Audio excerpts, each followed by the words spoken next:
oras.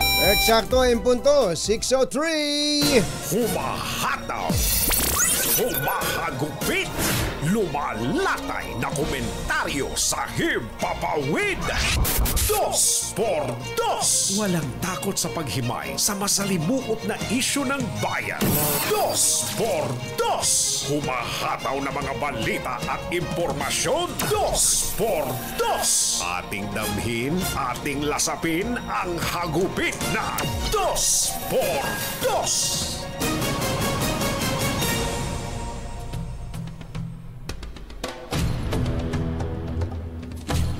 Umaabot sa 200 milyong piso ang umano'y padulas na inilabas ng pamilya Go para makalabas ng bansa. Ang pinatalsik na alkalde ng Bamban, Tarlac na si Alice Go at kanyang mga kapatid. Ito ang ibinunyag ni Senator Risa Ontiveros sa pagdinig ng Senate Subcommittee on Justice and Human Rights, bagamat patuloy pa niyang bineberipika ang nasabing impormasyon. Sa naturang hearing, idinitalya ni Sheila Go sa pagdinig ng Senado kung paano sila nakatakas ng Pilipinas sakay ng maliit na bangka patungong Sabah, Malaysia. Nag-eroplano patungong Singapore at nag-ferry para makarating ng Indonesia. Isa pang pasabog ni Sheila, hindi niya tunay na kapatid si Alice Go at magkaiba sila ng biological father na parehong Chinese at ang foster father nila na si Go Janzong ang nagdala sa kanila sa Pilipinas para tumulong sa negosyo nito. Isyu ng bayan. Isyu ng bayan. Dos. At maitim ang balak, magtago ka na. 2x2. Si Jerry at si Anthony, narito na. 2x2. Hahataw ng todo, urado ka. 2x2. Ang katotohanan, dala nila. 2x2. Walang sinasamba pali, maniwala ka. 2x2. Hataw ng gusto, tol, umasa ka. 2x2. Yan po ang issue ng bayan, pero unahin muna natin ang mga pangyayari sa bayan. Maulang Wednesday morning. May pasok ba? Iyon, ang dami na hong lugar, halos buong Metro Manila na ay nagdeklara ng suspension of classes. All levels. All levels. Maliban na lang, hindi ko na lang nakikita rin ay ang Makati at ang Valenzuela. Valenzuela. Baka sabi siguro ng Valenzuela. Para maiba naman. Puro na lang, lagi na lang nauuna kami. Pero alamin muna natin ang sitwasyon. Tayo ba'y magdamag tayong inulan doon po sa mga hindi nakaramdam ng ulan dahil mahimbing ang kanilang pagkakatulog. Nakakapagpahimbing din talaga yung lalo na kung ang bubong mo ay yero. Yero, ay sarap yan. Yung tunog ng bagsak ng ulan sa bubong. Oo, yun ay parang lalabay. Oo, para kang ipinaghehele, no? Alamin nga natin, si Ka Benny Estareja kaya ipinaghele ng ulan. Ng si Ka Benny Estareja ng Pag-asa. Ka Benny, magandang morning! Magandang morning po sa inyo, Ka Jerry and Ka Tonying. For now po, meron tayong mga pag-ulan dahil po ito sa southwest monsoon or habagat. At sa ngayon, meron tayong yellow warning. Ibig sabihin, sa susunod na 2 oras, meron tayong malalakas na ulan sa Zambales, Bataan, and Metro Manila. So may tendency po na magkaroon pa rin ng mga pagbaha sa mga low-lying areas at meron din possibilities of landslides. And within the next 24 hours, andyan pa rin po yung habagat over Central Luzon, Southern Luzon, and Visayas. Pinakamataas ang chance ng ulan dito sa Metro Manila, Zambales, Bataan pa rin, Tarlac, Pampanga, pababa ng Cavite, Batangas, Occidental Mindoro, Palawan, at Antique. So paminsan-minsan malakas po yung bugso ng mga pag-ulan. Meron din tayong kalat-kalat na ulan and thunderstorms over La Union, Pangasinan, Benguet, Bicol Region, rest of Central Luzon, rest of Calabarzon, rest of Mimaropa, and rest of Visayas. Habang ang Mindanao at natitirang bahagi pa ng Luzon ay bahagyang maulap hanggang maulap ang kalangitan na sinasamahan ng mga pulupulong ulan or mga localized thunderstorms. At sa ngayon, wala po tayong minomonitor na bagyo or LPA sa loob at paligid ng Philippine Area of Responsibility. Tingnan mo nga naman, wala palang bagyo na humahatak sa habagat. Kusa lang niya yan, Ka Benny, yung ng habagat. Opo, actually, yung may bagyo po doon sa may Japan, pero hindi naman ini-enhance. Kumbaga, nadidirekta lang doon yung habagat. Isa sarili niyang kayod to. Sariling kayod tong si habagat. Hindi katulad nung nakaraan, si Karina. Magkasabay sila. Magkasabay sila. So, itong mga pag-ulan, nakataas ang yellow rainfall warning sa Metro Manila. So, itong mga oras na ito, itong umaga, ang in-expect nating mas malalakas pa. Apo, yung mga ulan natin, mga malalakas po, pabugso-bugso po. Oo. Hanggang mamayang hapon at gabi ba, ganito ang aasahan nating sitwasyon? Up until morning, yung halos magkakatulad na senaryo po ang mararanasan dun sa mga nabanggit natin na lugar. But then, pagsapit po ng hapon hanggang gabi, ay bahagyang titila yung ulan. Pero possible na magkaroon ulit ng mga thunderstorms po sa hanggang madaling araw. Sa gabi ulit, ano? May monitoring ba kayo ng mga, baka may update ka dyan, Ka Benny, ng mga dam natin? Ang update po ng mga dams usually mga 6:30, so far po ay Wala yung pa ring pa update po kahapon na Nagtaasan na ba tubig? Nagtaasan na tubig kahapon, yung report kahapon? Sa lakas ng ulan na yan no? Hintayin na lang siguro natin yung bago, no? Yung bago, mga 6:30. Kasi yung angat po bumaba pa ng 0.16 ganon. 2 days ago to kahapon. Ang lamesa yata ang nasa speed, na? Kasi wala namang gate ang lamesa. Wala namang sarahan ng lamesa. Umaapaw na. Yan ang aapaw na, no? Okay, Yun ang malapit na po. Apo. Ka Benny, maraming salamat. Thank you. Magandang morning. Yan po. Benny Estareja ng Pag-asa. Kaya inulit po natin dito sa Metro Manila, nagdeklara na ho ng suspension of classes ang lahat ng lungsod. Maliban sa mga lungsod ng Valenzuela at Makati. Pero sana ay sumagot sa atin yung Tawagin nyo nga si Mayor Win Gatchalian. Hindi, Rex. Nagpalit na pala Rex sila. na tayo. Hindi, West pala. Si West. Mayor West. West, Tsaka ang Makati, kaya lang, lagi naman ang Makati talagang hindi nagsususpend ang Makati Dahil okay naman daw sa kanilang lugar. May mga lugar, kumbatsero, may mga eskwelahan na kahit na suspended ang klase sa, halimbawa, sa Quezon City, may pasok pa rin via online. Ayan, pwede naman. Tuloy-tuloy ang pasok. Halimbawa, kumbatsero, dito may message nga sa akin ng OB Montessori sa Quezon City na may pasok daw ang mga bata online. Ano ba naman yan? Kaya nga Hindi, pero okay din kung meron silang system in place. Kung meron ng ganun. Eto, doon sa mga taga OB mga ilang oras naman lang naman siguro yan. Konti lang, hanggang alas 4 lang ng hapon yan. Ano?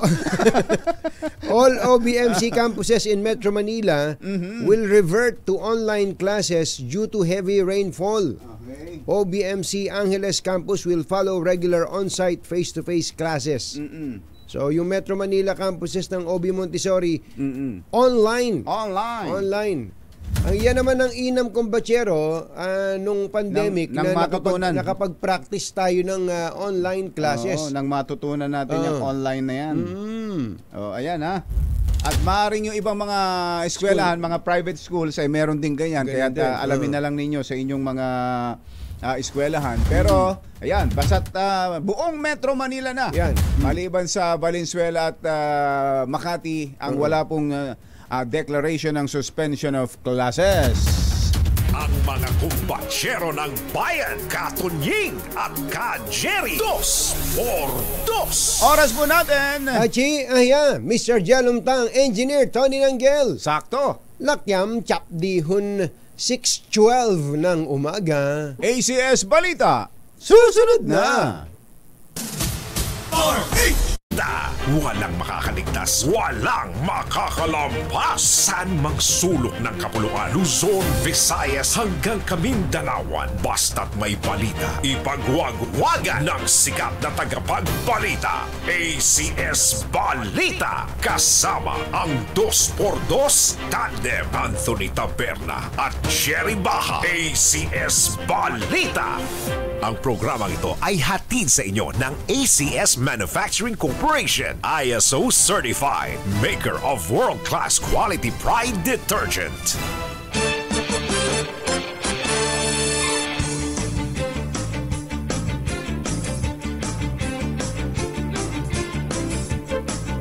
Araw ng Wednesday, 28 ng Agosto 2024. Narito na po ang ulo ng ating ACS Balita. Janitor ng NAIA pinarangalan, napulot na cash at mamahaling gamit ng isang dayuhan, ibinalik. Pangil Bay Bridge sa Mindanao bubuksan na sa mga motorista sa susunod na buwan. Pangulong Bongbong Marcos, inspired daw. Inspiradong magtrabaho dahil sa mataas na ratings. VP Sara, ginanahan naman na makipagbakbakan sa mga congressman. Ilang LGU sa Metro Manila o halos lahat na ng LGU sa Metro Manila nagsuspinde na ng klase dahil sa malakas na ulan dulot ng habagat. Dalawang magsasaka patay sa magkahiwalay na lugar sa Quezon. Isa na kuryente, isa tinamaan naman ng kidlat. Magandang umaga Luzon, Visayas, Mindanao. Good morning Philippines! Hello world! Kami po ang inyong mga tagapaghatid balita. Ito po si Anthony Taberna. Ito po si Jerry Baha. At ito ang ACS Balita. Sa detalye ng ating mga balita, binigyang pagkilala ng SM Supermalls nitong National Heroes Day ang 48 anyos na janitor ng NAIA dahil sa kanyang katapatan. Sa isinagawang A-Day in the Mall. Ano? A-Day in the Mall. A-Day in the Mall. Sa SM Marilao. Talaga naman. Sa SM Marilao, Bulacan, pinarangalan ng janitor na si Ronald Gadayan. Ito pala'y taga Norsagaray, Bulacan. Yan. Dahil ito sa pagbabalik ni Kadayan ng 17,000 pesos na cash at iba pang mga mamahaling kagamitan na naiwan ng isang Chinese businessman sa airport noong nakaraang buwan. Hindi ito ang unang pagkakataon na nasubok ang katapatan ni Gadayan dahil noong 2012, Engineer Tony Nanggel, Kailan? noong 2012, isinauli rin ito ang naiwang 2.4 million pesos cash. Matindi pa lang katapatan niya si Ronald. At hindi lang yon. Ano pa? May 600,000 pesos pa na halaga ng mga gamit ng isa ring pasahero. Pwede pa lang kunin yung GM ng airport yan Kaya nga kapag ayaw na ni GM Ines Pag ayaw lang. Pag ayaw na. GM, wag ka magtampo. Pag ayaw mo lang. Pag ayaw muna, yan na lang i-recommenda nyo. Nakatanggap din si Gadayan ng mga parangal tulad ng Asia's Man of Exceptional Community Service, Honest Filipino Award at Inspiring Hero of the Year sa Asia's Humanitarian Hero Awards 2024.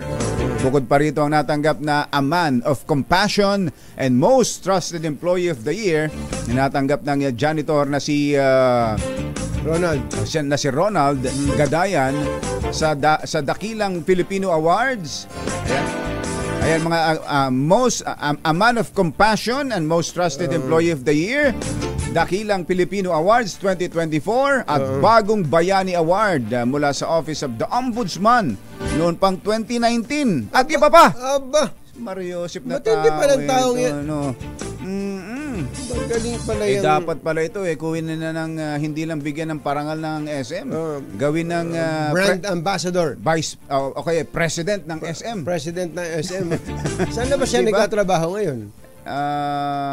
Hindi binanggit kung siya nasa NAIA pa. Kung nasa NAIA pa, no? Dapat yan. Mother, nasa NAIA pa siya? Oo. Andun pa rin. Baka naman pwede nang gawing manager ng...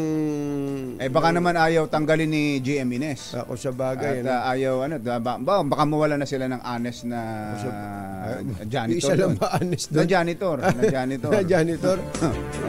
Ang galing. Galing nito. Ang dami na palang mga magagandang ginawa niyan. Mario Joseph, kakaiba. Tama lang talaga. Nabigyan ito ng kutakot-takot na pagkilala. Ronald Gadayan ng Norsagaray, Bulacan. Magpadami ka pa ng lahi mo. Ayan. Siguro, problema pa ako. Alas 6:22 ng umaga, maayong aga mga pinalangga, bugtaw na kamo, gising na. Inaasahan bubuksan na sa mga motorista sa September ng taong ito ang Pangil Bay Project o Pangil Bay Bridge Project sa Mindanao. Ang ganda Itinakda na po ng Department of Public Works and Highways ang inaugurasyon ng nasabing tulay sa susunod na buwan dahil halos 98% na itong kumpleto. Ang 3.17% na kilometrong tulay na Pangil Bay Bridge na pinondohan ng 7.4 billion pesos. Mahal pala yan. Ay magdurugtong sa Tangub, Misamis Occidental at sa Tuwod, Lanao del Norte. Kapag nadaanan na ang Pangil Bay Bridge, mababawasan ang oras ng paglalakbay sa pagitan ng Misamis at Lanao del Norte mula sa 2.5 oras sa pamamagitan ng roll-on, roll-out vessels ay magiging 7 minuto na lamang sa pamamagitan ng sasakyan. Remo, 2.5 oras magiging 7 minutes na lang dahil tatawid ka na lang dyan sa tulay na yan. Yan talaga. Yan ang nagagawa ng infrastructure. Mabuhay po kayo. Alas 6:23 ang ating oras. Naimbag na bigat kada kayo amin na po. Agreeing kayo, gising na. Mas inspirado ngayon ang Ilocanong Pangulo ng Pilipinas, si Pangulong Bongbong Marcos Jr. sa nakuha niyang mataas na trust at performance rating sa latest survey ng Okta Research Group para sa second quarter ng taon. Ayon sa Pangulo, inspirasyon ito sa kanya para lalo pang pagbutihin ang trabaho at maisulong ang pagbabago sa bansa at ang pagbabago sa buhay ng maraming Pilipino. Paliwanag ni BBBM, ang mataas na ratings ay patunay na nakikita at nararamdaman ng mga Pilipino ang ginagawa ng gobyerno para mabago ang kanilang buhay. Ito ang unang pagkakataon. Pansinin po ninyo, ito ang kauna-unahang pagkakataon. Sa nakalipas na 3 taon na naungusan ni Pangulong Bongbong Marcos si Vice President Sara Duterte, makaraang makakuha ito ng 71% trust ratings habang 65% naman si VP Sara. Alas 6:25 na ng umaga, maupay nga aga mga kasangkayan, mga kabugtuan, mata na kamo, gising na. Nagkainitan sina Vice President Sara Duterte at mga kongresista dahil sa pagtanggi nito na sagutin at ipaliwanag ang issue sa paggasta ng confidential at intelligence funds. Sa pagtatanong ni ACT Teachers Party List Representative Franz Castro, tumanggi si Duterte na ipaliwanag kung paano nito ginugol ang 125 million pesos sa loob ng 11 araw noong 2022. Sa halip na sumagot, tinuya ni VP Sara si Castro kung bakit nandoon pa sa Kongreso. Gayong convicted na ito sa child abuse. Ni Duterte, pag-aaksaya lang ng oras kung sasagutin niya ang issue ng Confidential and Intelligence Fund dahil inimbitahan siya para talakayin at idepensa ang panukalang mahigit 2 bilyong pisong pondo ng OVP para sa 2025. Matindi, Matindi. Magkaroon ng mahaba-habang mahigit 2 billion ba? Wala pa yatang 2 billion. 2.037. Nadagdagan pala. Dati 1.8 billion yan last year. Pero ngayon, dinagdagan pa. Ay, this year pala, dinagdagan para next year. Ang tindi ng budget hearing kahapon, Sabi ko nga kung batsero, yung mga sagot ni VP Sara, na ano nga yung sinasabi, mahaba kasi. Medyo mahaba kasi. I forgo the right of the office of the president to defend the budget. I leave it to the Congress. Marami yun, mahaba yun. Bigyan mo nga kami ng kopya nun, Sherwin. Yun yung bagong version I invoke my right against self-incrimination. Yan. Mas mahaba ito kaya mahirap po i-memory Papasensyahan nyo na kami ha. Kukuha lang kami ng kodigo. Siya nga mismo ginabasa niya. Meron pa isa, yung pag ang tanong ay tungkol sa intelligence fund. Ayun, Yung sagot meron niya. Na rin siya nakasulat doon. Meron siya nakasulat. Anyway. Ayan. Mamaya, babalikan natin ang isyong yan. Umuulan Puntahan muna natin ang mga pagulan.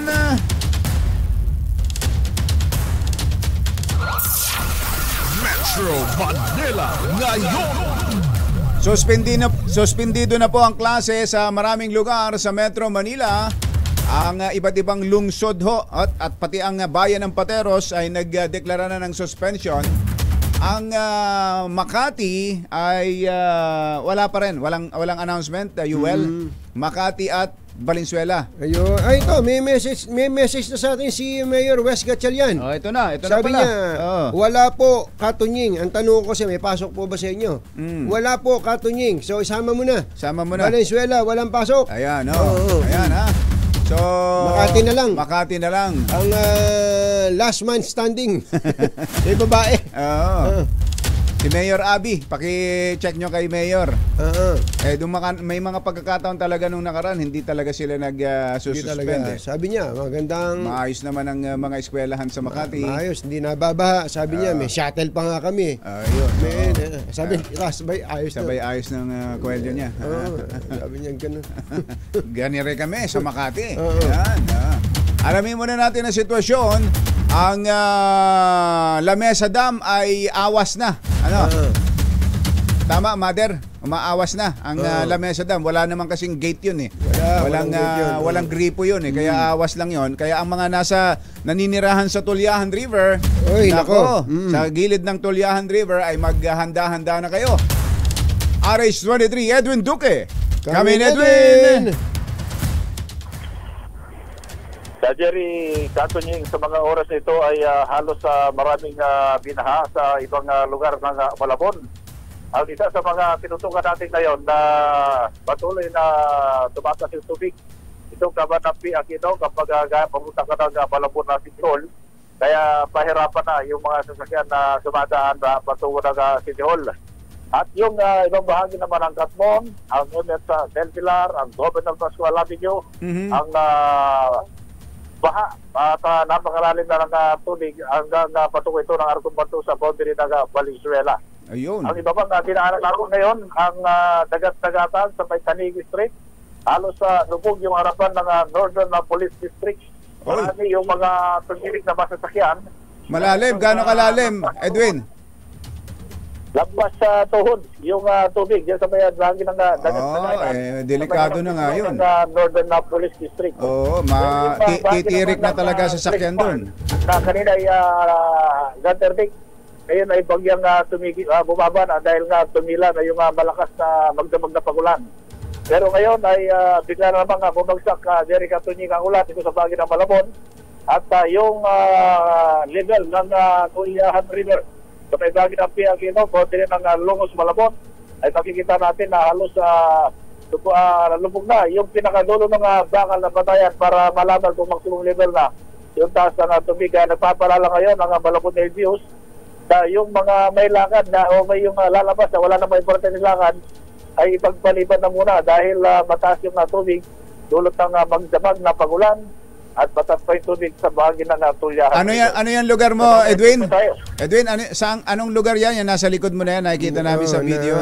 Mataas yung tubig Ito yung P. Aquino, no?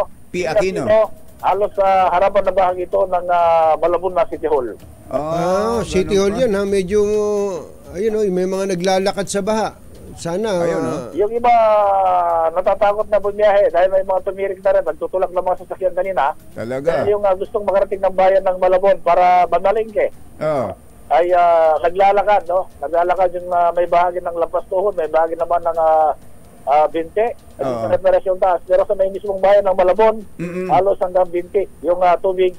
Dahil kaya yung mga nagbebenta ng isla ngayon, nakalutang yung mga banyera ng isda. Talaga. Naman ay, May picture ka ba dyan? May picture? Nilang kinakatayuan. May picture ka ba? May picture? Ayan. Oh, titingnan natin sa video. Ayan. Oh. Video? Aha. Yung mismong bayan, yung sa bayan. Bulungan. Sa bulungan. Tubig sa Sevilla. Nakalutang ang ano. Malalim yung tubig. Naku. Kaya hindi makatan yung mga sasakyan. Kaya hindi kumukorba na lamang dito patungo ng Constitution Malabon para makaiwas na sa lalim ng tubig. Wala nang pasok ang Malabon, pero yung munisipyo, ang City Hall, may pasok daw ba? Walang naman binabanggit. Kung may pasok, may empleyado na sito. Pero sa mga oras nito, sa Lampas Gatterdick yung tubig dito sa may bahagi ng Pia Aquino. Yung papuntang City Hall. Okay. Thank you, Edwin. Thank you, Edwin. Yan ating update. Jerry, mula pa rin dito sa ilang binaha sa balaging lugar dito sa bahagi ng Malabon. Ako si Edwin Duque, nagulat sa Disaris, una sa Pilipinas, tuna sa Pilipino. Metro Manila ngayon. Mga hindi po talaga makaiiwas sa paglusong sa baha. I-ready niya na yung doxycycline. Ayan, Oo, tama ba yung sinabi ko? Tama, doxycycline kasi over the counter naman yan eh. Mabibili. Diba? Mabibili naman over the counter. O kaya magbota. Okay, magbota. Kasi nabalitaan nyo naman yung dami ng kaso ng leptospirosis. Diyan sa NKTI. Sa NKTI. Ang tinitira pala niyan ay kidney. Oo, saka hindi po agad-agad umiepekto. Oo. Lalo na may mga open wounds. Kaya yung mga natutokso kagad sa baha at gustong mag-dive, hindi na marunong maglangoy. Hindi na pala marunong lumangoy. Tigil-tigilan nyo na yan, ha? Nako. Eto pa. Puntahan natin ang ating RH6, Sherwin Alfaro. Mamimigay siya ng pera. Hindi pala. Hindi pala. Alam mo naman, pagka si Sherwin ang nakita ko. Mamimigay ng pera yan. Hindi, meron na rin siyang nasusubaybayang baha. Diyan po sa Vito Cruz, Maynila. RH6, Sherwin Alfaro. Come in, Sherwin! Anthony, Jerry, sa mga motorista na bumabaypay sa Taft Avenue o dito sa may bahagi ng Buendia, kanto ng Taft, may makikita ka ng gutter disc na baha. Hanggang ito'y mag-subside sa may bahagi ng pagitan ng patungo na ng portion ng Vito Cruz. Pero pagpasok naman dyan sa may kanto ng Taft at ng Vito Cruz, may makikita ka na naman na gutter deep na baha na kayang-kaya pang suungin ng mga light vehicles sa mga oras na to. Pero pagsapit dyan sa may kanto naman ng Quirino at ng Taft Avenue, ito yung penyal na palagi lumalalim dyan. Pero sa ngayon ay usable pa ng mga light vehicle. Passable pa. Passable pa sa mga light vehicle itong kanto ng Quirino at ng Taft Avenue sa pagkanan mo dyan sa patungo na ng Quirino Highway hanggang sa makarating ka sa iyong destinasyon dyan sa may portion ng Pasan Juan hanggang sa may portion ng kaya kung sasampa ka ng Skyway, doon may rampa na yan dyan. Pero ang pupunta natin mamaya ay sinasabi yung bahagi daw doon sa may portion ng approach ng Skyway may Sergeant Rivera na isa rin sa mga Araneta. Araneta. Pagkayin din natin yung area na yan, sisilipin natin. At itong mga barangay na nasa tabing ilog nitong San Juan na siyang karaniwang nakakaranas sa mga pagbaha. Pag ganito tumataas na at dire-diretso yung ulan sa Metro Manila. Malakas pa ba ulan ngayon? Medyo humihina pero ganoon pa rin na dire-diretso yung patak at yung kalangitan ay talagang makikita mo nagbabadya na mukhang magiging maulan ang buong araw na ito. Live mula pa rin sa bahagi ng Maynila, Race number 6, Sherwin Bata Alfaro, DZRH, una sa Pilipinas, una sa Pilipino. Metro Manila ngayon. Gawin ang Mandaluyong, lipat tayo. Ano ba Mandaluyong? Eastern Metro Manila. Alamin natin ang sitwasyon sa Eastern Metro Manila. Andon si RH52 Niel Parrosa. Kami na Niel! Jerry at Anthony, mula doon kalsada, napakadilim pa ng kalangitan. Habang tuloy-tuloy ang buhos ng ulan dito sa kahabaan ng EDSA, inaybay natin ang southbound mula sa Quezon City sa lungsod ng San Juan at ngayon dito sa Mandaluyong, medyo marami pa rin yung buhos sa mga motorista kahit walang pasok sa eskwela. Nakaranas pa rin ng moderate traffic itong EDSA southbound hanggang bago mag-Guadalupe Bridge kahit suspendido na ang pasok sa school.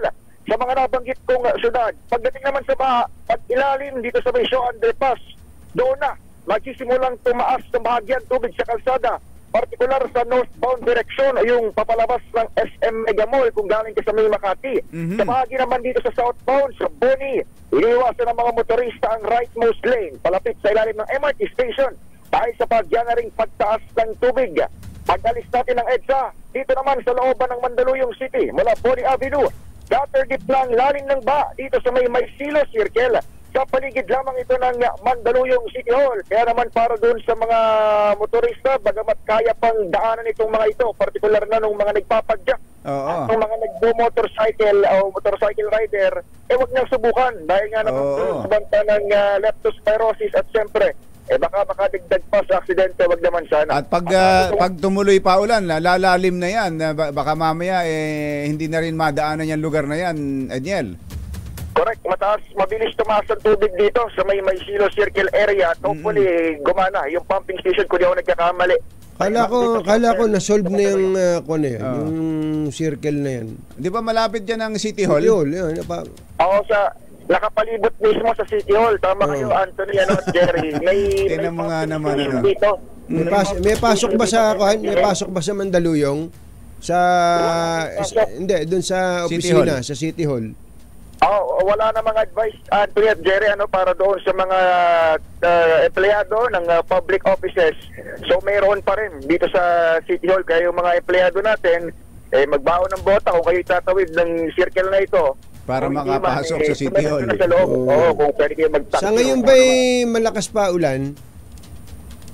Napakadilim pa ng langit nung pagdaan natin sa EDSA, pero pagpasok natin dito sa may looban ng Mandaluyong City ay wala na yung malakas na ulan, bagamat tuloy-tuloy pa rin yung papawirin natin, makapal pa rin ito at grayish pa rin sa mga oras na ito. Jared, Anthony. Okay. Thank you, Edniel. Bakit tayo ng dalawa? Metro Manila ngayon. Dito po sa Subic, Zambales ay magdamagan din ng ulan, sabi nitong si Abner ng Subic. At ikaw, correct ko lang yung sarili ko. Tama po kayo yung mga nanonood sa atin.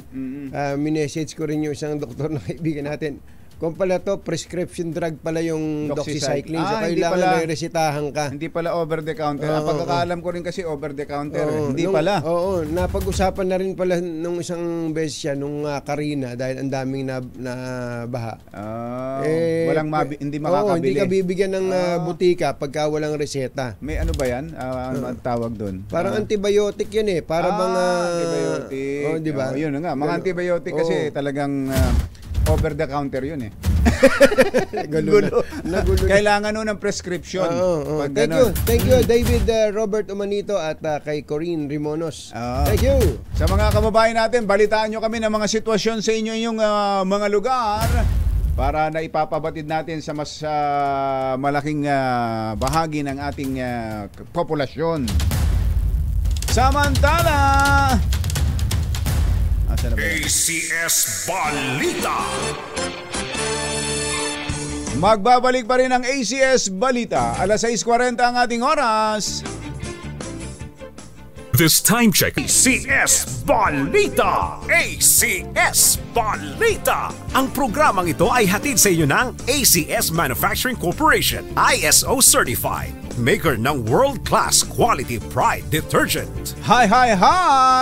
Maganda morning! Anong araw today, kumbachero? Today is Laundry Day, Pride Day! Yuhuu! At pag Laundry Day, Pride Day, all you need is Pride Washing Machine Detergent. May triple stain away formula, kaya tanggalang makapit, madikit, malupit na dumit man siya, kaya easy ang labada. Kaya pala mula noon hanggang ngayon, all you need is Pride. All you need is Pride. ACS. Kasama ang 2x2 tandem Anthony Taberna at Jerry Baja. ACS Balita. Alas 6:47 ang ating oras. Inuulit po natin, buong Metro Manila na ang walang pasok ngayon. Yan. Sa eskwela. Sa eskwela. Sa trabaho ay wala pong suspension sa trabaho. Kayo na ang mag-check sa inyong mga kumpanya Pero kung kayo wala namang importanteng lakad ngayon, Makati, okay na. wala pa rin. Maliban sa Makati. Maliban ho sa Makati, sa eskwela. Kapag pinag-uusapan ng eskwela. Pero kung kayo wala namang importanteng lakad at pwede namang ipagpaliban, yung mga pupuntahan ninyo, ipagpaliban nyo na muna dahil ayon po sa Pag-asa, ganito ang magiging sitwasyon natin ngayon hanggang mamayang gabi. Ayan, mga pabugso-bugsong pagulan. Medyo magpapahinga daw mamayang gabi, hapon. Hanggang gabi. Pero titira na naman ng hanggang madaling araw. At sa katunayan, tayo ngayon ay nasa ilalim ng yellow rainfall warning. Sa ilan pang mga balita, kinwestiyon ni dating PNP Chief at Senator Ping Lacson ang PNP sa masyadong pagiging open nito sa mga detalye tungkol sa police operation sa loob ng Kingdom of Jesus Christ compound. Kaugnay ito sa ginawang pagtugi sa puganting si Pastor Apollo Kibuloy na naharap sa kasong human trafficking, sexual abuse at iba pa. Ayon kay Lacson, hindi dapat na inaanunsyo sa publiko ang mga detalye ng operasyon. Ito dapat sa pagitan na lamang ng mga pulis ang anumang human o intelligence at pati ang equipment na kanilang ginagamit sa operasyon. Dalawang magsasaka ang nasawi sa magkahiwalay na lugar sa Quezon. Isa ang tinamaan ng kidlat habang ang isa ay nangisay ng makuryente sa isang nakalaylay na kable. Sa barangay Mainit Norte sa bayan ng Perez, Quezon, nakasilong sa isang puno ng nyog ang biktimang si Jose Manago, 59, habang malakas ang ulan. Subalit biglang gumuhit ang matalim na kidlat, tumama sa puno at nahagip ang magsasaka. Nagtamo ito ng paso at sugat sa iba't ibang bahagi ng katawan at namatay noon din. Samantala, sa Katanawan, Quezon, naglalakad ang hindi pinangalan ng biktima ng aksidenteng mapahawak sa nakalaylay na live wire mula sa poste. Agad naman sumaklolo ang mga residente at pinatay muna ang electric power sa poste. Ayan. At saka tinanggal ang biktima sa pagkakadikit sa kable. Kaya lang, hindi na ito umabot ng buhay sa ospital. Ay, sa ating Supreme Court, meron na hong announcement ng suspension ng pasok. Aba, dahil sa water dip na pala, gutter dip dyan sa may Padre Paura. ganun. As of 5 a.m., sinususpindi po ang office hours for today in the Supreme Court except for essential services. All presiding justices of appellate courts and executive judges should exercise their discretion in accordance with existing court issuances. Ayan, ito po'y galing kay Senior Associate Justice Marvic Leonen, Acting Chief Justice. Aba, acting pala si Chief, ha? Ayan, At asahan natin ang mga susunod na mga ganyang announcement sa iba pang mga opisina. Hawak na ng PNP-CIDG si Daraga Mayor Carlwin Baldo matapos itong sumuko sa pulisya ng Kamalig, Albay kahapon ng madaling araw. Kaugnay ito sa kaso ng pagpatay kay Ako Bicol Representative Rodel Batucabe at sa kanyang police aide na si Master Sergeant Orlando Diaz noong Disyembre ng 2018. Ayon kay Police Major Carlo D. Kamalig Municipal Stations Chief, sumuko si Baldo alas 11 ng Lunes ng gabi kasamang kanyang kapatid na si Kamalig Mayor Carlos Baldo. Natiklo si Mayor Baldo sa bisa ng arrest warrant na inilabas ng korte at isinilbito sa kanya pasado alas 12 ng hating gabi kahapon.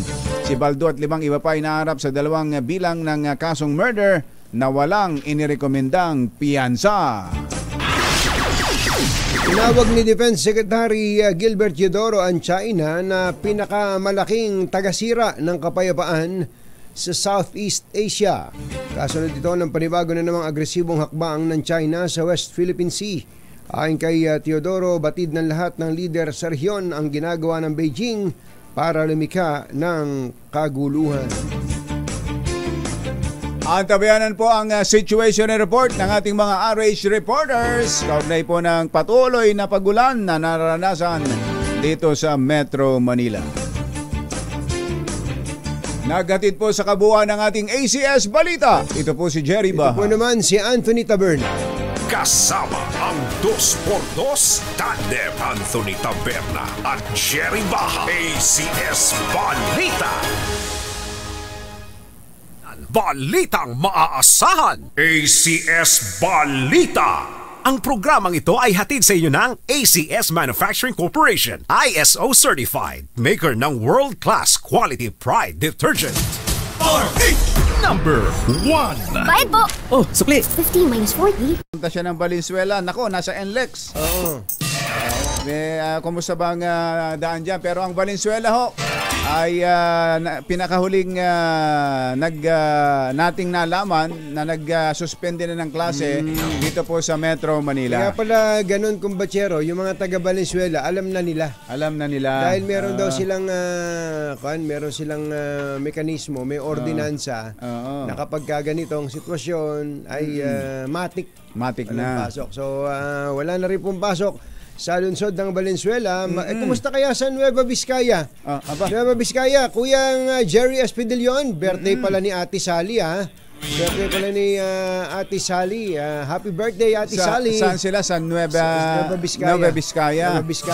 Doon din kaya malakas ang Muulan ulan? ba dyan? Muulan ba ng malakas? Sa Laguna, sabi ni Ka Jerry Labasan, mahina lang naman ang ulan dito sa amin.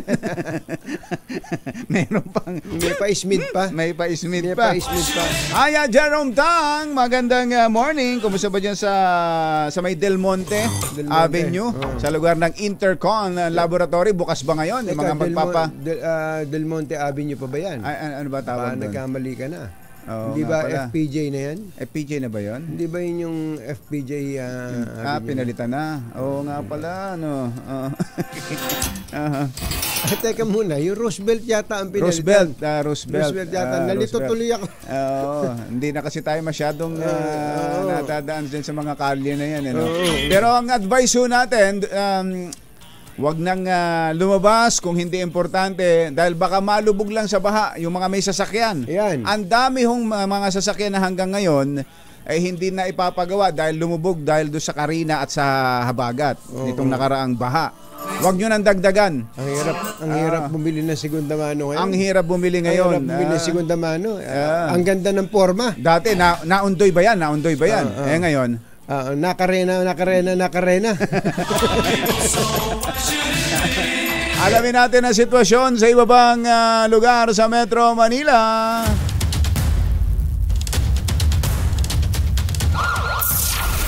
Metro Manila ngayon. Dito kaya sa City of Manila, sa lungsod ng Maynila, alamin natin ang sitwasyon. RH29, Boy Gonzales. Come in, boy! Anthony, Jerry, dito sa Ermita, Maynila, dinaanan natin itong kahaba ng Taft Avenue. Yung southbound ay mababaw lang yung tubig ba, pero yung northbound mula sa Padre Paura hanggang dito sa UN Avenue ay medyo... Ayun, tama. Tama ka, Boy. Kaya pala ang Supreme Court ay nagdeklara na ng walang pasok. Walang pasok? Dahil sa baha dyan. Bakit yung DOJ? Yung DOJ andyan din katabi din ng DOJ yan, di ba, Boy? Wala pang abiso. Yung DOJ. Yung Court of Appeals, sa likod lang niya sa Maria Orosa. Sa Maria Orosa, wala pa rin... yung NBI. NBI. Wala na yata yung NBI dyan Lumipat na ang NBI. Wala, dinedemolish itong dating... Alam mo ba kung sino nagdidemolish dyan, Kuya Boy? Hindi. Si Tatay Bonnie Aporo, yung dating pulis Manila. Kailangan mo ba ng bakal? Gusto mo ng bakal? Pwede naman tayo ng bahay yung mga... yung mga scrap. Talaga. Scrap. At itong lugar ng Taft Avenue ay talagang pag lumakas yung ulan, ito yung madalas na malalim ba yung mula dito sa may Padre Paura hanggang UN Avenue. At bukod doon sa ibang lugar, wala para mga yung service road ng Ross Boulevard, may ilang lugar dyan, may tubig ba pero passable pa naman sa mga daloy na sakyan. At sa ngayon, medyo madilim ng kalangitan at umuulan pa lamang, wala pa yung pagbusa ulan. Ito yung kapag lumakas ang ulan na posible magbaha yung maraming lugar dito sa area ng Ermita, Manila. Kaninang umaga, Jerry Anthony, yung kahaba nito, yung boundary ng Caloocan at Maynila, Oo. yan yung sa may Arpapa, puno na, umaapaw na, malapit na Oo. umaapaw, yung estero de may paho dyan, na yung tubig dyan ay nanggagaling sa Quezon City. Kapag lumakas yung pagbuhos ng ulan sa area ng Quezon City at Maynila, posibleng umapaw na naman yung Arpapa, yung boundary ng Caloocan at Maynila. Kumusta yung underpass sa Quiapo, yung naging swimming pool nung nakaraan? Dinaanan namin kanina ay wala pa naman, kaya ayos, ano? wala pang naliligo. Palagay ko babantayan ng mabuti ng mga pulis to at sa barangay. Oo nga. Noong nakaraan, ginawang resort itong Resort talaga, no? yung, Oo, may mga nagda-dive pa di ba? nagdadive pa at nagsisigawan pa yung mga kalalakihan, may kabataan at saka yung mga meron ding matatanda na lumangoy dyan at meron pa nga nakuryente dyan sa underpass ng Recto, kaya pinagbabawalan na ngayong baka maulit na naman yung nangyari nung bagyong Karina. Babantayan na rin ng mga pulisan at ng mga barangay yung naturang lugar. Sa Lagos Nila, ganun din, wala naman nagsiswimming dito, yung tapat ng Manila City Hall, pero may tubig na? Bagyo, May tubig na rin? Wala pa naman. Noong nakaraan, yung Karina, kunyan, taas sa tubig dyan. Hindi madaanan yan yung Lagos Nila, pati yung harapan ng Manila City Hall, yung Burgos Avenue. Ang di lang nung nakarang bagyo yun. Ngayon ay wala ng mga pasok ang estudyante, pero yung pasok sa City Hall wala pa namang abiso. Walang abiso. Yung konseho sa Maynila. Baka ay wala silang session ngayon, parang Miyerkules, Huwebes ang session na lang, alam ko. At, bati na ba sila? Bati na ba sila? Yung bagyo. At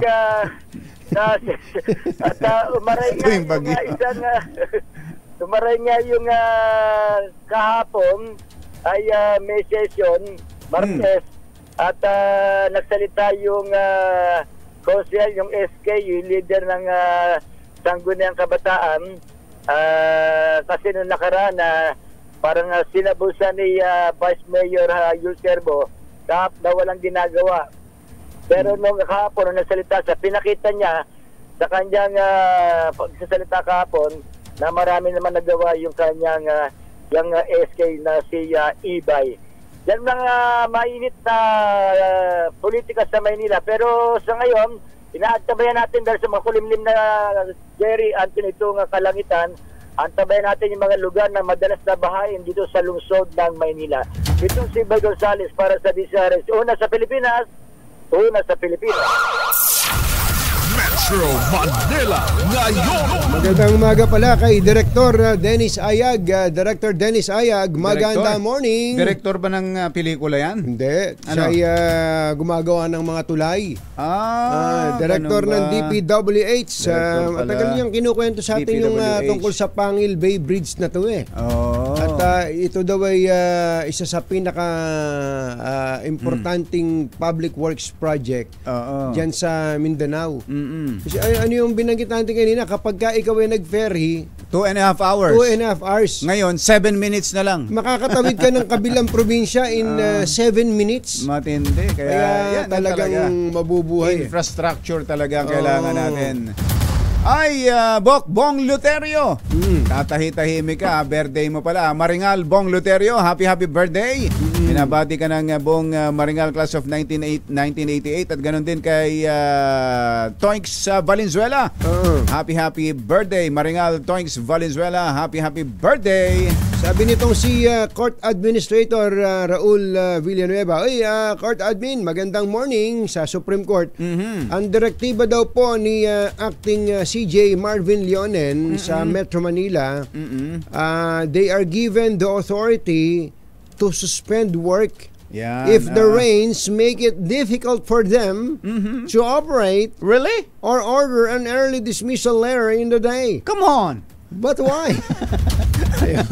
So ganun po. Actually, importante po kasi halimbawa yung mga bista sa husgado, RTC. Ang pag-uusapan ay petition for bail, halimbawa. Gustong-gusto nang makalaya nung isang preso. Tapos biglang umulan, hindi kinansila yung hearing. Lalo pa yung preso na yon ay nakulong nung Huwebes ng gabi. Holiday ng Biyernes, Sabado, Linggo, Lunes. Ngayon na pagkakataon, sabi pagkakataon makakalaya na ako. Nako. Biglang kinansel. Kaya sabi po na ulitin natin ang advice ni Acting Chief Justice Marvic Leonen sa mga all presiding justices of appellate courts. Appellate court sa mga executive judges sa RTC should exercise their discretion in accordance with existing court issuances. Ayan, Ayos. Samantala, eto, alamin natin ang sitwasyon sa Macapagal Avenue dito sa paligid ng Pasay. Andon at sumusubaybay, nagbabantay si RH15 Giselle Recaport. Coming, Giselle! Sa Jerry Katunying, naipon na yung mga pasahero sa bahagi ng Macapagal Avenue sa Pasay City dahil walang masakyan. Ngayon kasi hindi pa rin tumitigil yung pag-ulan, mangilan-ngilan lang yung dumadaan na jeep pero punuan pa. Ayon doon sa ilang nakausap nating pasahero kanina, pahirapan daw talaga silang makasakay sa lugar lalo kapag umuulan dahil nag-aagawan yung mga mananakay. Doon naman sa EDSA Pasay, halos walang galawan yung mga sasakyan at masikip yung daloy ng trapiko. Nasa 20 minuto nang nakatenga o natiteng o naiipit sa traffic yung mga motorista. Dito naman sa Andrews Avenue sa Pasay City na binabaybay natin ngayon, knee-deep na yung tubig baha. Kaya yung mga motorista, lalo yung mga maliliit na sasakyan, pahirapang makadaan. Ito si Giselle Ricaport para sa DZRH, una sa Pilipinas, una sa Pilipino. Metro Manila ngayon. Attorney Ronnie Heron, magandang morning. Sa pag-ibig ba may pasok? Sa pag-ibig ba may pasok, Attorney Ronnie Heron? Siya yung nagpadala nung advisory mula kay Acting Chief Justice Marvic Leonen. Speaking of husgado, kumbachero, maraming nagtatanong kung tigil na ba ang operasyon ng pulis dyan sa KOJC sa paghahanap kay Pastor Kibuloy. Hindi! Yan ang sagot ni Secretary Benhur Abalos. Ganon? Makakausap ba natin? Pwede bang klaruhin natin yan? Ganon nga ba naging sagot? Hindi! Matindi ako lang ang nagsabi noon. Ganito raw pagkakasabi ni Secretary hindi po hindi po tuloy. Hindi po aalis. Hindi po ilaalis. Ang mga dahil tungkulin po nila ang ipatupad ang utos ng isang judge. Ayan. Kaya hindi po ito pwedeng pigilin ng kapwa niya judge. Ang inutos yata ng judge ng Davao ay alisin yung mga barikada. Yung mga barikada. Barikada na nandun. Hindi ibig sabihin itigil na yung pagsaserve ng arrest warrant. Yun. Alisin yung barikada na yung iba, pulis ang naglagay, pero yung marami mga miyembro. Mga miyembro din ng KOJC ang naglagay. So tama naman na tingin ko tama yung desisyon ng judge tungkol sa mga bari-barikada Kasi may mga ibang nadadamay na apektuhan di ba? Pati nga yung kalsada nung una naharangan, nabarahan. RD Reuben Theodore Sindak, kumusta ba dyan sa Bicol Region? Kayo ba may mga pag-ulanding nararanasan dyan? Balitaan nyo nga kami. Dito sa Metro Manila, yung Araneta Avenue, alamin nga natin ang sitwasyon dyan sa may Maria Clara Araneta area. Metro Manila ngayon. Ando na, nakarating na doon si RH6 Sherwin Alfaro. Coming Sherwin!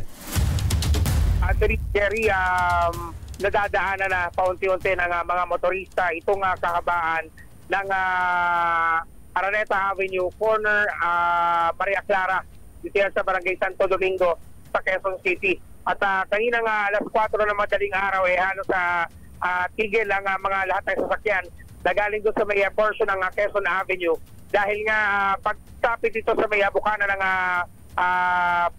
Skyway approach ay makikita mo na yung tubig baha napakataas dahil sa ramaragasang tubig dito sa may ilog na makikita lamang sa may harapan nitong bahagi nitong Araneta at Maria Clara Street dito sa Quezon City. Sa ngayon, passable na sa mga light vehicle. Subalit nagdadahan-dahan lamang sila at gumigilid dahil nga gusto maaaring maging apekto nito sa kanilang sasakyan kung sila mapasukan ng tubig. At kanina, nung naghintay tayo rito, pinanonood natin yung mga motorcycle rider na nagdadalawang isip na dumaan dahil nga maaaring masira yung kanilang sasakyan kung mababasa ang kanilang preno lalo na at dadaan dito nga sa may hanggang 20 pa rin na tubig baha dito sa may kanto ng Maria Clara at ng Araneta. Pero sa mga oras na ito, ayon sa mga residente, nung kaninang alas 4 na madaling araw umabot ng 3 talampakan yung taas ng tubig baha dito. Ngayon halos pumapantay na lamang sa gutter. Papantay na sa gutter. Ibig sabihin, unti-unti nang bumababa yung tubig na kaninang madaling araw naging perwisyo nga sa mga motorista dahil nga sa baha na dinulot dito nga magdamag na ulan sa Quezon City. Live pa rin dito sa may bahagi ng Araneta Avenue, RH number 6, Sherwin Bata Altaro, DZRH, una sa Pilipinas, una sa Pilipino. Thank you, Sherwin!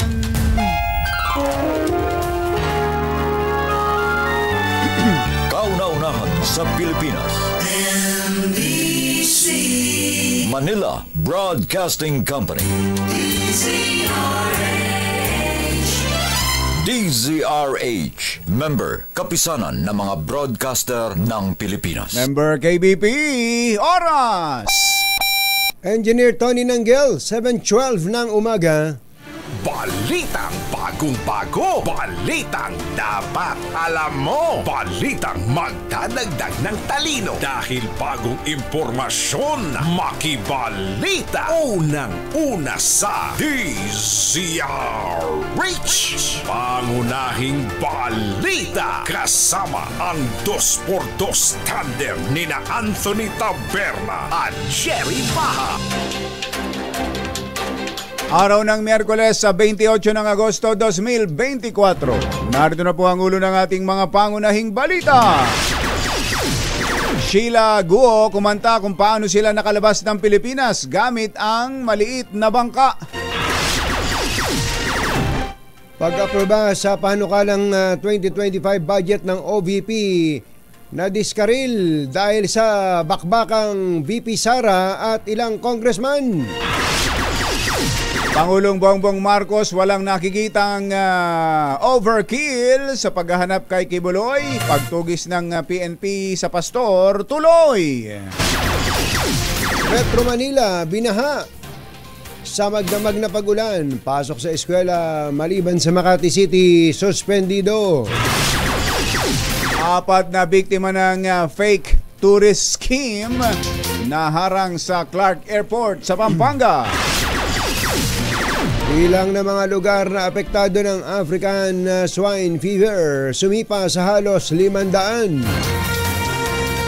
Magandang umaga Luzon, Visayas, Mindanao. Good morning Philippines! Hello world! Kami po ang inyong mga tagapaghatid balita. Ito po si Anthony Taberna. Ito po si Jerry Baha. At ito ang Pangunahing balita. detalye ng mga balita sa aming pagbabalik. Alas 7:15 ang ating oras. This time check is brought 21. Nako, nagkaroon daw ng technical problem ang LRT2. RH52 Eniel Parosa. Kami Eniel. Jerry at Anthony, pansamantalang inihinto ang biyahe ng Light Rail Transit Line 2 ayong Miyerkules ng umaga. Abiso ng LRT Authority dahil sa isang technical problem sa isa nitong tren sa bahagi ng J-Railway Station sa lungsod ng San Juan.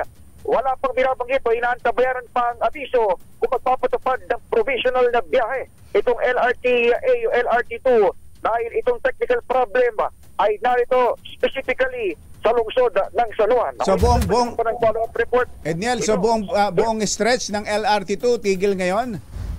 Correct.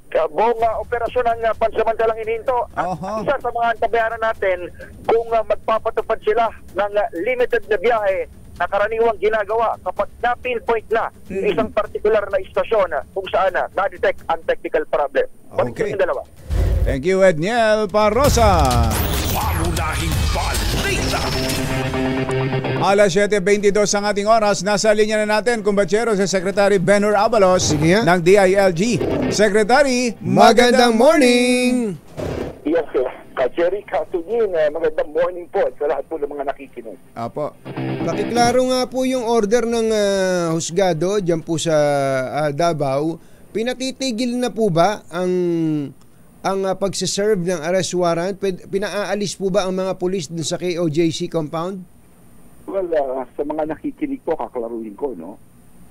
Wala pong nakalagay dito na pinapatigil ang paghanap ng search warrant.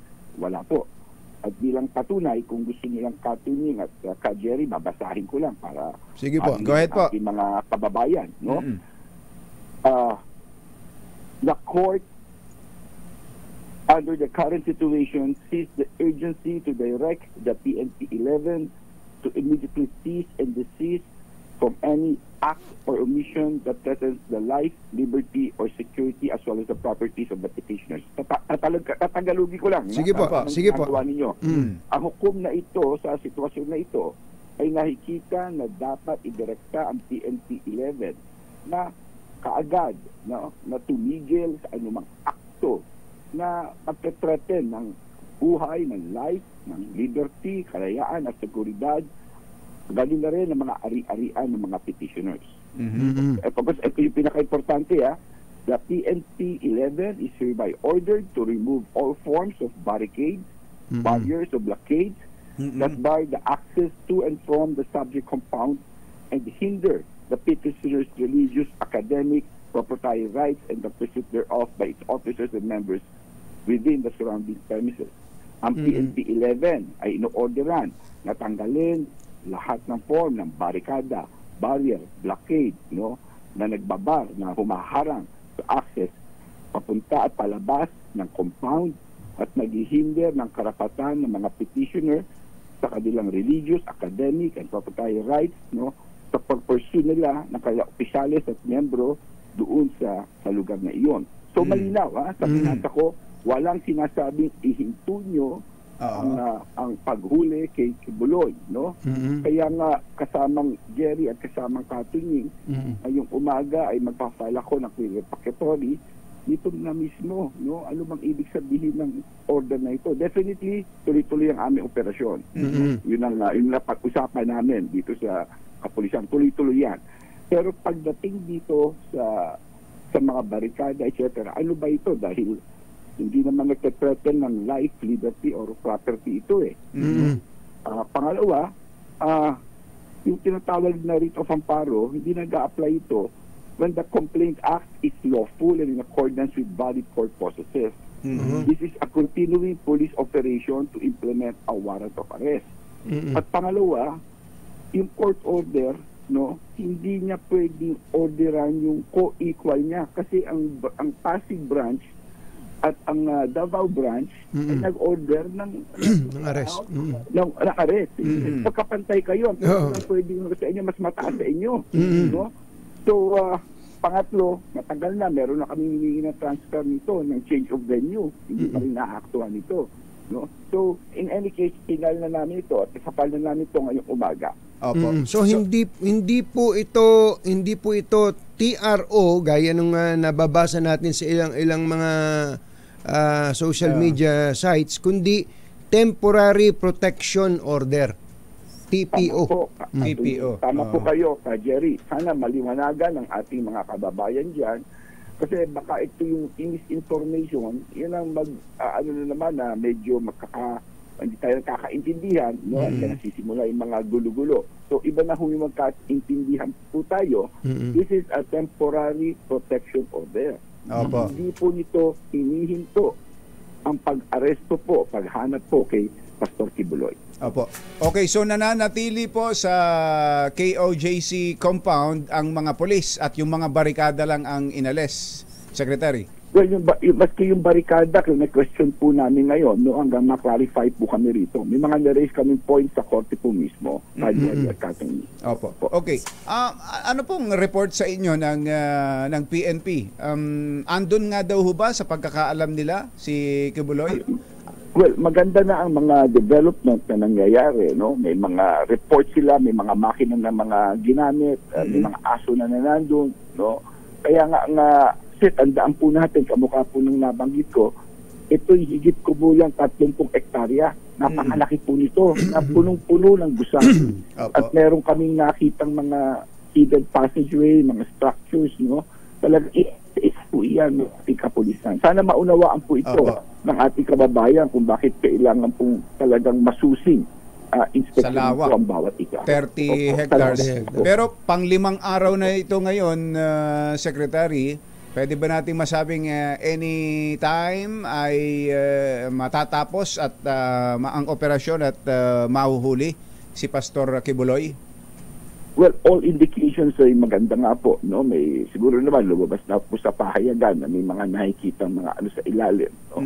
Pero yun nga, dapat ito ay maingat din, no? Maingat, baka mamaya kung ano man mangyari doon, hindi naman o sa ibang tao ito kung ano lang ang gagawin nilang mga bagay-bagay para mahuli, pero dapat maingat din tayo dahil dapat sa operasyon na ito ay dapat din nating ikonsidera, no, ang safety ng bawat isa. Actually, meron Secretary, meron pong binabanggit si dating Senador Ping Lacson, dating PNP chief din. Parang kino-question po niya yung sobrang dami ng detalye na ibinibigay ng PNP sa publiko tungkol po sa operasyon na to. Ultimo yung para bang blow-by-blow account ng nangyayari sa law. Ultimo yung mga kasangkapan na dapat daw po ay internal na lamang. Well, pagdating puro na call po ng PNP yun, no? Ang sabi ko nga, if we could just feed to the public right now, ngayon, itong panahon na to, itong araw na to, things na hindi naman may koneksyon dito sa paghahanap, hindi naman sensitibo, para na maunawaan ng publiko na kano kahirap itong trabaho ninyo. Lang naman, yung mga bagay na iyon na ganito, no? Pero yung mismong detalyeng sensitibo, maski of course, it goes without saying, dapat talaga hindi po sabihin yun. Opo. Well, kailangan talaga ma-clarify ho, Secretary, yung order ng judge dahil kung bubuksan yan at kung papayagang makapaglabas-pasok dyan ang mga miyembro, mahihirapan po ang kapulisan sa ginagawang search at kung sakaling makuha, nako, ano magiging reaction ng mga miyembrong magdadagsaan dyan? Yun nga po, it will threaten more than life. Di ba sinasabi, ang writ of protection dito ay protection sa bawat isa. Kaya nga ginagawa ito para, kaya nga ito yun ang ikaklaro namin ng gusto. May mga detalye kami ilalagay po rito. Opo. Secretary, salamat. Thank you. Gandang umaga po. Thank you. Secretary Benher Abalos ng DILG. Mga nangunguna at mga bagong balita sa DZRH. Pangunahing balita. Alas 7:30 na. This time check. Mga nangunguna at mga bagong balita sa DZRH. Pangunahing balita. Kumbachero. Alam mo bang malaking bagay ang BDO Plan B Life Insurance para sa mga breadwinners na katulad natin? Oo naman, kumbachero. Itong BDO Plan B Life Insurance na suportado ng BDO Unibank nagbibigay ng worry-free financial protection. Napaka-reliable ng safety net na ito para sa mga dependents natin, especially sa ating pamilya. Ang ganda niyan, pero paano naman ang budget? Baka masyadong mabigat para sa ibang tao. Nako, hindi yan problema. Ang BDO Plan B Life Insurance customizable, kaya pwedeng i-adjust yung plan base sa financial goals ng kliyente. At budget-friendly din to, kumbachero. Pati premium at payment schedule pwedeng i-schedule para maging mas magaan para sa policy holders. Ang laking tulong talaga. Accessible pa kasi pwede kang kumonsulta sa BDO Life Financial Advisor sa kahit anong BDO branch nationwide. Kaya kung gusto mong siguraduhin ang kinabukasan ng pamilya mo, kumbachero, makipartner ka na sa BDO. Worry-free protection para sa iyo at sa mga loved ones. Alas 7:38 ang ating oras. Tuloy ang mga pangunahing balita. Maagang nagsuspindi ng klase ang mga LGUs sa Metro Manila maliban sa lungsod ng Makati sa araw na ito. Ito po'y sa gitna ng mga patuloy ngang pagulan na nagsimula pa kagabi dahil sa habagat. Lungsod dahil sa magdamag na pagulan, nakaranas ng mga gutter deep na lalim ng tubig sa maraming lugar sa Metro Manila. Yung iba nga ay umabot pa ng halos abot na sa bewang. Samantala ilang sasakyan sa Dagat-Dagatan Avenue, Caloocan ng tumirik dahil sa pagbaha. Umapaw na rin ang Lamesa Dam kaya't binababalaan ng mga naninirahan sa gilid ng Tulyahan River. Halos 500 barangay na sa bansa ang may aktibong kaso ng African Swine Fever o ASF. Ayon sa Bureau of Animal Industry, sa loob lang ng 2 linggo ay lumobo na sa halos 200 barangay ang apektado ng ASF matapos nilang ma-monitor ang sakit sa 458 na barangay mula sa 115 munisipalidad at 32 probinsya. Pinakamaraming naitalang aktibong kaso ng ASF ay sa South North Cotabato na may 87, sunod sa Occidental Mindoro na may 69 at sa Batangas na may 66. Inikayat naman ng BAI ang mga LGU na maglagay ng ASF checkpoint sa kanilang mga exit at entry points upang maiwasan ang pagkalat pa ng sakit sa baboy. 4 na lalaki na hinihinalang biktima ng human trafficking ang nailigtas ng mga tauhan ng Bureau of Immigration sa Clark International Airport. Ang 4 ay aalisan na bilang turista patungo ng Singapore para magbakasyon, ngunit dahil sa pabagong pahayag ng mga ito ay isinailalim sila sa secondary inspection. Sa investigasyon, umamin ang mga ito na patungo sila sa Qatar para illegal na magtrabaho bilang mga hairdressers at massage therapist na may sahod daw na 15 hanggang 25,000. Inamin din ng 4 na nagbayad sila ng 10,000 piso sa kanilang recruiter para sa pagproseso ng kanilang mga dokumento. Ayon kay Commissioner Norman Tansinco, ang nasabing fake tourist scheme ay hindi na bago at madalas ay ito ang ginagamit ng mga traffickers. Oo nga. Ayun. Uy, wala nang pasok! May flash report si Let Narciso! Ganon! Flash report! Flash report! Wala nang pasok sa eskwela sa Metro Manila. Yan. Hindi, kanina pa natin alam yun. Kanina pa may deklarasyon sa eskwela. Sa eskwela? Sa eskwela, maliban sa Makati. Ang Makati ba talagang nanindigan? May pasok talaga sila. Pero sa tanggapan ng pamahalaan, eto na. Ay hindi, kasama na raw ang Makati ngayon. Dahil dito sa desisyon ng Malacanang. Dahil sa desisyon na ng Malacanang. RH14 Let Narciso, come in Let! Sinuspindi ng Malacanang ang klase sa mga pampublikong paaralan sa lahat ng antas at pasok sa trabaho sa Metro Manila. Batay ito sa rekomendasyon ng National Disaster Risk Reduction and Management Council dahil sa nararanasang mga pag-ulan dulot ng hanging habagat. Epektibo ang suspensyon ngayong alas 7 ng umaga. Ipinaubayan naman ng palasyo ang suspensyon ng pasok sa pribadong eskwelahan at kumpanya sa kanilang management. Ito si Let Narciso para sa DZRH. Una sa Pilipinas, una sa Pilipino. Thank you, Let! Flash report! Flash report! So yan hindi lang eskwela, pati ngayon ang pasok sa mga tanggapan. Tanggapan? Sa mga tanggapan ng pamahalaan. Paano yung online classes lang? Ano? Hindi ba yung ibang itutuloy pa ba ng mga private schools yun? Sigurado. Kayo na ang bahalang mag-usap-usap. Mag-usap-usap na kayo dyan. Kasi yung teacher pupunta rin sa eskwela. Kapag online? Kasi nandun yung facility. Dapat hindi dapat na. Wala na. Dapat wala na yan. Wala na. Wala. Mga nangunguna at mga bagong balita sa DZRH. Pangunahing balita. Eto pa pala. Alamin nga natin ang sitwasyon sa Lamesa Dam. RH5, Val Gonzales. Come in, Val! Jerry at Ray, ito yung kasalukuyang sitwasyon ngayon nitong nag-uumapaw na Lamesa Dam. As of 7 a.m., alas 7 ngayong umaga, nasa 80.20 liters na itong level ng tubig nitong Lamesa Dam.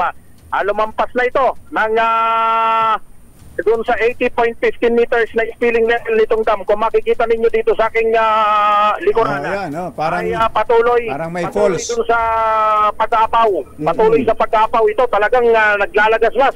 Itong tubig na ito na makikita rito sa pinaka spilling area. Ito yung lugar kung saan itinatapon nitong dam yung sobrang tubig, yung umapaw na doon sa 80.15 meters.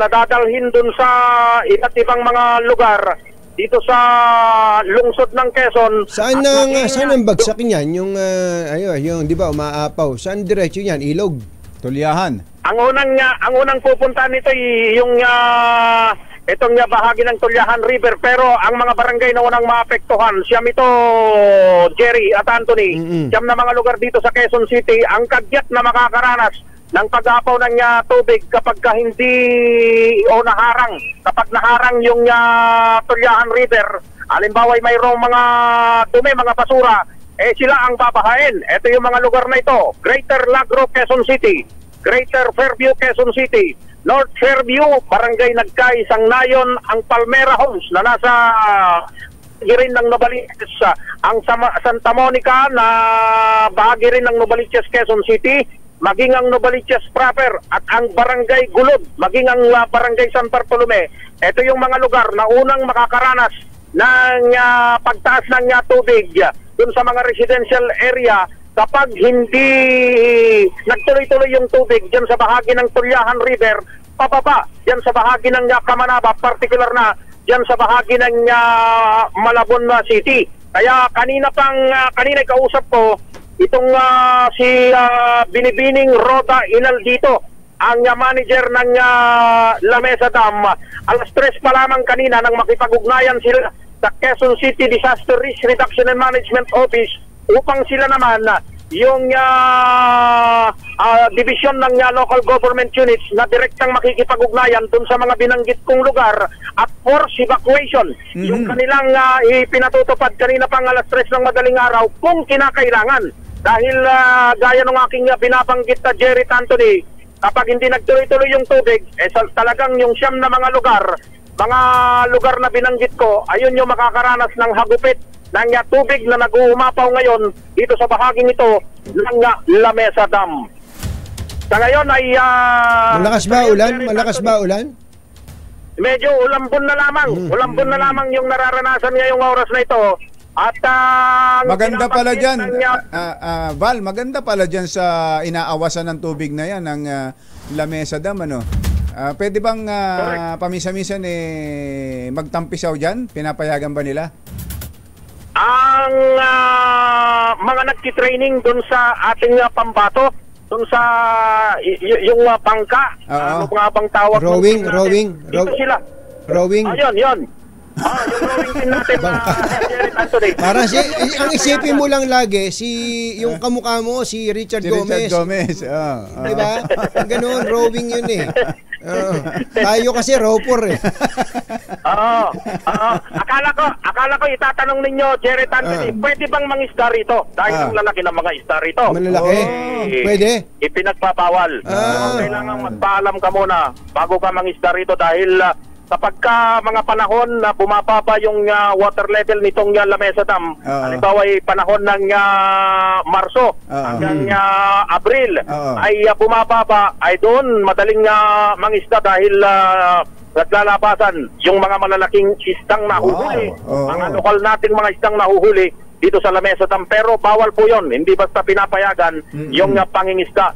Tanging yung rowing team yung pinapayagan na mag-practice dito sa lugar na ito kapag sila ay nakakuha ng permiso. Kahit walang ulan ngayon na nararanasan mismo dito sa bahagi ng Lamesa Dam, Jerry Anthony, ang binabanggit ng Lamesa Dam Management, ang ulan kapag nanggaling naman dyan sa may bahagi ng Rizal Province ay dito rin ang bagsak nitong mga ulan na dulot ng patuloy na pagsama ng panahong nararanasan dito sa National o Mega Manila.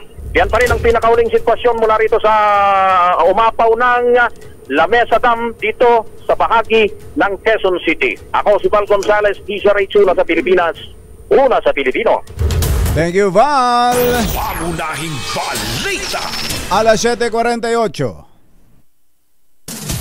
RH number 1.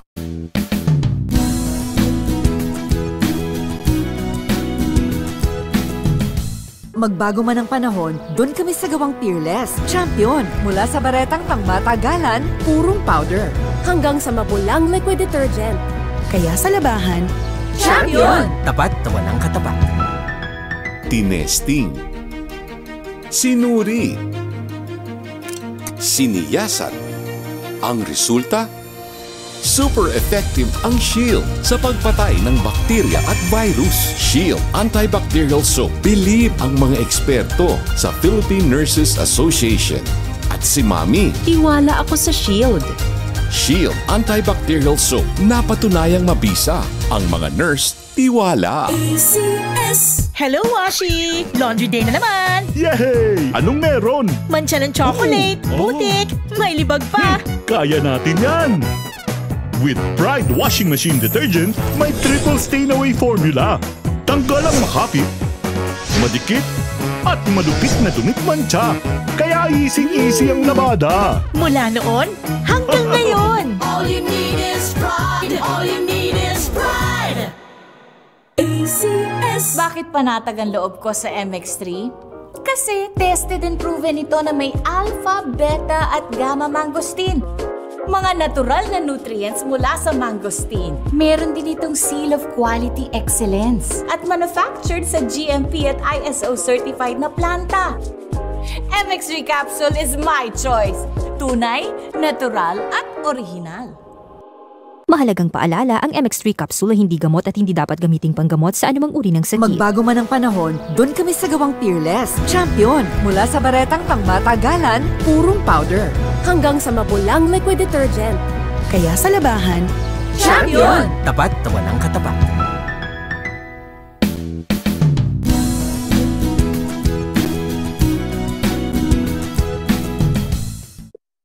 Alamin ang mga maiinit na isyung pambayan, mga balitang kailangan mong malaman, usapin sa pamahalaan, politika, ekonomiya at kabuhayan. Ito ang mga dapat mong malaman, pakialaman at pag-uusapan dahil kayo ang tinig ng mamamayan dito sa Damdaming Bayan. Live sa DZRH Radio, DZRH TV at DZRH Digital. Kasama sinalakay Deo Macalma at Elaine Apit. Araw-araw, Lunes hanggang Biyernes. Mga bagong balita sa DZRH. Pangunahing balita.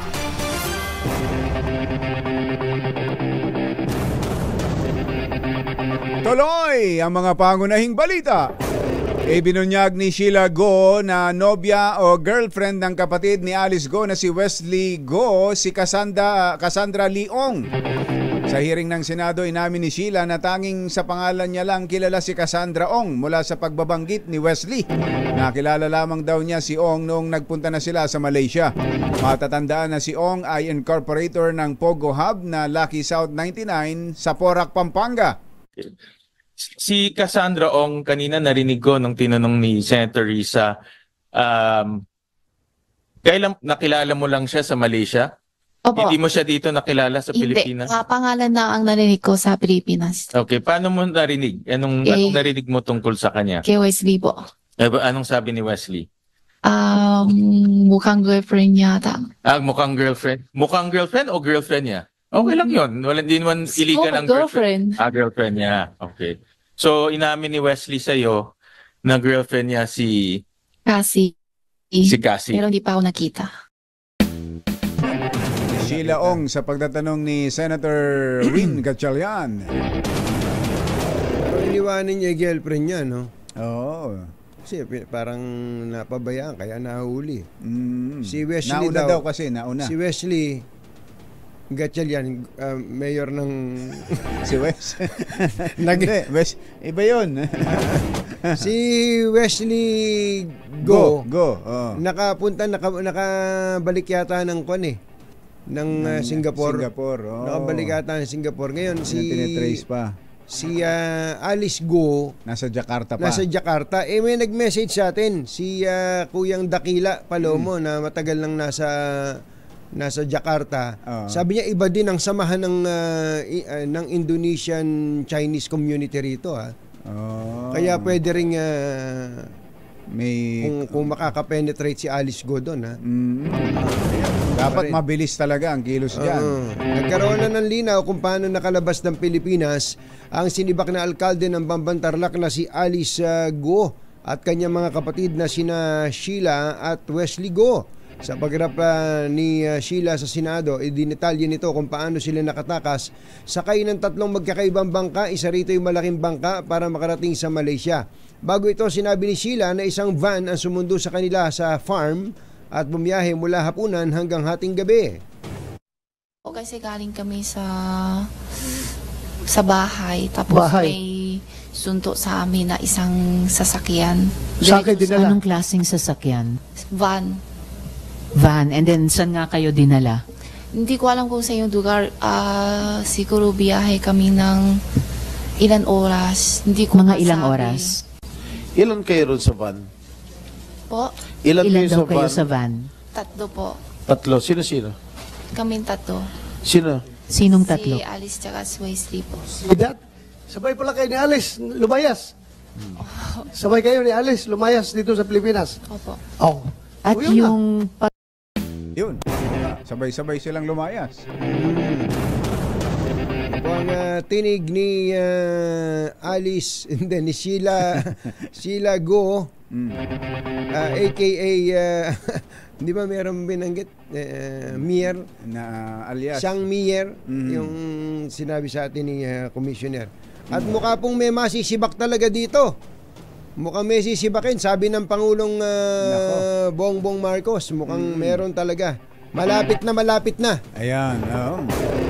Yan sa Senado. At gaya po ng nangyari sa Senado, naging mainitan din ang deliberasyon naman ng 2025 proposed budget ng Office of the Vice President sa Kamara. Dito kasi tinalakay ang tungkol sa kontrobersyal na intelligence and confidential funds ng Office of the Vice President noong 2022. Hindi sinasagot ni VP Sara ang mga tanong ng mga kongresista dahilan para magkainitan ng mga ito. Madam Chair, I do not understand bakit a person convicted of child abuse is still sitting in a seat. Point of order, yung sinasabi natin na dinadivert ang usapan sa ating budget hearing. Kung nagawa po niya yan sa Senado, Madam Chair, dapat hindi natin yan pahintulutan dito sa Kamara. You allowed her as my comment and then you will not allow me? Please wait as my comment. Excuse me, our members and our guests. I warn you. Please wait. Don't go to this rabbit hole. Please wait to be acknowledged before you speak. Okay, so at this point. Yun. Sa kalagitnaan ng talakayan, sinabi ng Vice Presidente na palitan ang regulasyon at hayaan na ang House Committee on Finance na siyang mag-preside ng budget hearing. Pinapapalitan niya si Kimbo. Si Kimbo. Pero ginit po ni Miro Kimbo. Hindi, si Stella. Si Stella Kimbo na siyang presiding officer, hindi pinapayagan na mag-motion si BP Sara dahil siya ay resource person na dapat ay sumusunod sa regulasyon ng komite. GAA, the General Appropriations Act, is arguably the most important piece of legislation every year. At kasama po ito, ang pagtatanong at pakikinig po sa sagot po ninyo ay napaka-importante pong input sa aming pong trabaho. So, yun po, kami po ay, we will proceed to ask questions. Madam Chair, my answer for every question will be, I will forgo the opportunity to defend the budget of the Office of the Vice President through a question and answer. And I will leave it to the House to decide on the budget submitted. So, magsasayang tayo ng oras dito, paulit-ulit yung sagot. Yo, ganun nga ang nangyari. Naging paulit-ulit nga ang sagot. Dahil po dyan, ipinagpaliban na po ng House panel ang pag-aproba sa panukalang 2.037 billion peso budget proposal para sa tanggapan ng pangalawang Pangulo sa susunod na taon. Giniit po ni Vice President Sara Duterte na ini-skip na niya, parang gini-give up na niya yung pong kanyang oportunidad na ipagtanggol ang kanyang budget at itigil na ang pagtatanong hinggil sa controversial na Intel at confidential funds ng OVP noong 2022. Pinuna ng mga mambabatas ang umanay kawalan ng respeto ni Duterte sa transparency at check and balances hinggil sa budget ng kanyang tanggapan. Ang report po kasi ng COA, meron ka bang report tungkol dyan? Wala. Ang report ng COA tungkol po sa 125 million peso confidential fund na inasosoli yun. Isoli yung 73 billion. Million, 73 million or kumakatawan sa 58% ng intelligence fund na yun dahil sa mga questionableng paraan ng paggastos dito. May mga pinaggamitan na hindi kasama sa pinapayagan ng batas. Yun. Ay, nako. Tindi. Tindi talaga, matindi. Baka may mga kailangan ng ayusin sa inyong mga bahay, ho? Buti na lang may bubong na maasahan. Gawa sa state-of-the-art technology. May aluminum na. May pintura pa. Now available na rin sa pre-painted tiles pan. Para sa eleganteng bubong na matibay na, makulay pa. Mag-Cherry Loom pre-painted ka na. Oy, baka gusto nyong mag-avail, malapit nang matapos to. Malapit na hanggang Sabado na lang kung batsero. Baka gusto nyong mag-avail sa rainy day exclusives ng Cherry Auto Philippines para po makatikim naman kayo ng bagong crossover SUV nila. Yun. Yung stylish na Tigo 7 Pro SUV, 908,000 pesos na lang. 980. Mag-aabono ka. Magkano? 980. 980. Oo. Baka kailangan nyo ng SUV na 7-seater ang capacity. Check the Tigo 8 Pro 1.6. Get as much as 200,000 pesos or plug-in hybrid electric coding. Ito yung yung discount. Ang discount naman ay 380,000 pesos. Ayan. So lilitaw na kung magbabayad ka ng cash, 1.88 million na lang ang iyong ilalabas. Meron ka ng Tigo 8 Pro PHEV. Yung talaga kaya ano pa hinihintay nyo? Tara na! Take advantage of Cherry's rainy day exclusives. Bisita tayo na pinakamalapit na Cherry dealer o kaya po naman ay check out ang cherryauto.ph. Ay, ingat-ingat to sa bahay na lang. Yung mga walang importanteng lalakarin at pwede nyo naman balikan yung mga nangyari kahapon sa Senado, sa Kongreso. Talaga naman, paiinitin ang inyong maulang umaga. Bye! Happy weekend! Woo! Damdaming bayan! Susunod na! Little ditty about Jack and Diane.